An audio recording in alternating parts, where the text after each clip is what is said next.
പക്ഷെ പ്രധാനപ്പെട്ട ഒരു കാര്യം എന്ന് പറയുന്നത് സതീശന് ഇതിൽ നിന്ന് പെട്ടെന്നൊന്നും പിന്മാറാൻ പറ്റില്ല. പറ്റില്ലല്ലോ. കാരണം സതീശൻ വാക്കും കൊടുത്ത് ഉള്ള ചിക്കിളി മേടിച്ച് അത് ചെലവഴിച്ച് കഴിഞ്ഞാൽ പിന്നെ എന്ത് ചെയ്യാൻ പറ്റില്ല, അത് ചെയ്യാൻ പറ്റില്ല.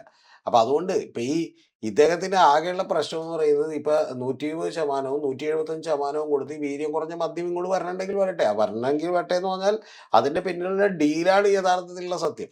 കാരണം ഇത് ഇ ഡി സതീശൻ തന്നെ മാർച്ച് 6-ാം തീയതി നമ്മളോട് പറഞ്ഞത് ഇത് ഡീലാണ്, ഇത് അഴിമതിയാണ്, ഇത് പണം മേടിക്കാനുള്ള ഐഡിയ ആണെന്നാണ്. ഇപ്പൊ പുള്ളി വന്നത് നടപ്പിലാക്കുകയാണ്. ഈ ഏറ്റവും പ്രധാനപ്പെട്ട ഒരു കാര്യം കൂടി നിങ്ങൾ ശ്രദ്ധിക്കണം. ഇതിനെതിരെ ഏറ്റവും ശക്തമായിട്ട് എതിർത്തിട്ടുള്ളത് വി.എം. സുധീരൻ എന്ന് പറയുന്ന ഒരു നേതാവാണ്. അത് കോൺഗ്രസിനകത്ത് നിന്നുള്ള എതിർപ്പായതുകൊണ്ട് സ്വാഭാവികമായിട്ടും ഇപ്പൊ പ്രതിപക്ഷം എതിർക്കുന്നതിനേക്കാൾ കുറച്ചുകൂടി ഒരു ആളുകളുടെ ശ്രദ്ധ അതിന് കിട്ടുമല്ലോ. അപ്പൊ അത് സ്വാഭാവികമായിട്ട് സംഭവിച്ചിട്ടുണ്ട്. പക്ഷേ ഏറ്റവും വലിയ കാര്യം നിങ്ങൾ ശ്രദ്ധിക്കേണ്ടത്, ഞാൻ ഉണ്ടാകുമെന്ന് പ്രതീക്ഷിച്ചൊരു കാര്യം, വി.എം. സുധീരനെതിരെ വലിയ സൈബർ അറ്റാക്ക് ആയിരുന്നു. കാരണം ഈ സൈബർ അറ്റാക്കാരാ ഈ കമ്പനികളുടെയൊക്കെ ഫണ്ട് മേടിച്ച് ചെയ്യുന്ന വലിയ ഏജൻസികൾ ഇരുന്ന് കൃത്യമായിട്ട് വി.എം. സുധീരനെതിരെ സൈബർ അറ്റാക്ക് ചെയ്തുകൊണ്ടിരിക്കുകയാണ്. അവരുടെ എല്ലാ പ്രശ്നങ്ങളും, അവർ ഇതുവരെ എടുത്തിട്ടുള്ള നിലപാടുകൾ, അതിനെ പറ്റിയിട്ടുള്ള കുഴപ്പങ്ങൾ, ഇതെല്ലാം ഇപ്പോഴും ഞാൻ ഈ പറയുന്ന സമയത്ത് റിസർച്ച് ചെയ്തുകൊണ്ടിരിക്കുകയാണ്.